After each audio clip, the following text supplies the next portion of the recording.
रामकृष्ण हरी माऊली. आता आषाढी वारी झाली बघा. आषाढी वारीला माऊली पंढरपूरला गेले आणि पांडुरंगाची गळा भेट झाली.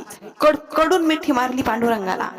हे पांडुरंगा, आलो बघा एकदाच तुझ्या दारात, पण मन होत नाही रे वापस जाण्यासाठी.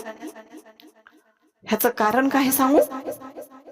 सावळे प्रब्रह्म आवडे या जीवा, सावळे प्रब्रह्म आवडे या जीवा.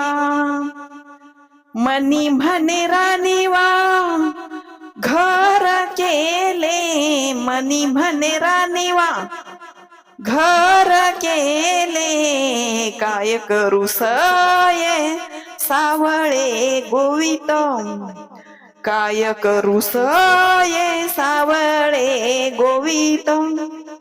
आपे आपल पता मान तेथे, आपे आपल पता, आपे आपल पता मान तेथे.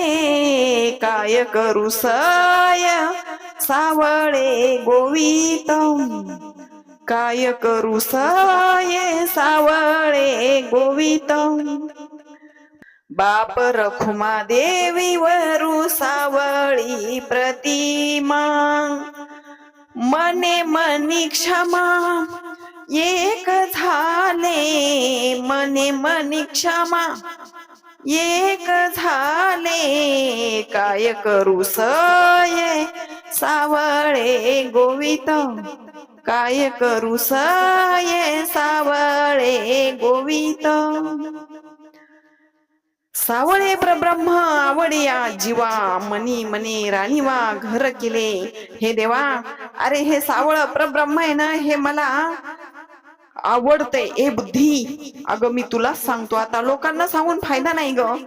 लोक काय करतात माहितीये, मला परीक्षा द्यायला लावतात ग. रेड्याच्या मुखातून येत बोलवायला लावतात, भिंत चालवायला लावतात निर्जीव. म्हणून मी थकलो ग दुसऱ्यांना सांगून. पण हे बुद्धी, मी आता तुला सांगत आहे का हे सावळ जे परब्रह्म आहे ना, हे माझ्या जीवाला खूप आवडतंय ग. मनी मने राणीवा घर केले, माझ्या मनात असं घर केलंय ना, राजासारखा राहतो तो माझ्या मनामध्ये. असं झालंय ग बुद्धी, काय करू. म्हणून तर मी सांगत आहे, काय करू सये सावळे गोवित. अगं ये सये, अगं तूच माझी मैत्रीण आहेस आता. आणि मी तुला सांगत आहे का हे सावळ जे रूप आहे ना, ते माझ्या मनात गुंतलंय. गोवित म्हणजे ते माझ्या मनात गुंतून बसलेलं आहे. ते कदाचित कधीच निघणार नाही ग. असं ते मन माझं लपायला लागलेलं आहे बघ त्याच्यामध्ये. आपे आप लपत मन तेथे. माझं मन ना त्या सावळ्या मूर्तीत असं लपून बसायला लागलेलं आहे. आणि बघ ते बाप, माझा बाप कोण आहे माहितीये तुला? रखुमाबाईचा वर. बाप रखुमा देवी वरू सावळी प्रतिमा. अगं माझ्या रखुमा आई आहे ना, त्यांचा वर जो आहे ना भगवंत सावळा विठ्ठल, तो. आणि त्याची सावळी प्रतिमा बघून माझ्या मनात मने मनी क्षमा एक झाले. मी आणि तो एकरूप झालो असं वाटते ग बुद्धी, काय सांगू मला.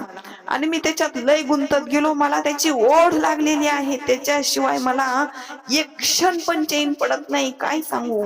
जसं त्या गोकुळामध्ये गोपिका त्या भगवंताशिवाय राहत नव्हतं त्यांना, तशीच माझी परिस्थिती आहे बुद्धी. असा तो पांडुरंग माझ्या मनात घर करून बसलाय ग. आणि कसा राहतो माहितीये, राजासारखा राणीवा घर केले. असा तो पांडुरंग आहे ग.